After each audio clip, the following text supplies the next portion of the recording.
So I'm a big traveler, and I've been traveling most of my life. One of the things that I have always appreciated is being able to read lots of different histories about a place.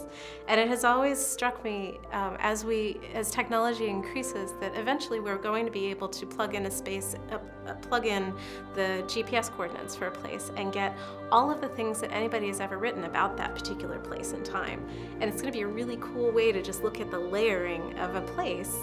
Something that I've sort of wanted ever since I read Madeleine L'Engle's A Wind in a Door and Swiftly Tilting Planet, because there is a particular rock out in the Murray's backyard that Charles Wallace goes and sits on, and he sort of experiences the flow of time and history around this particular rock.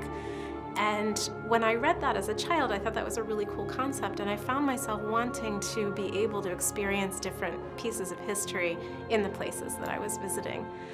But what I noticed was that not all of the stories get told the same way all the time. And so I really wanted a concordance and sort of an annotated edition of the history of a particular place so that I could see where the story was wrong, or where the story might have shifted based on the politics of the teller versus the actual history as it was known at the time. And when I wrote the Jewel and Her Lapidary, what I was playing with was the idea of a framework where the modernist or the tourist voice would come in and say, these are what you might be expected to experience as a visitor to this area, and here are the things that you would expect to see.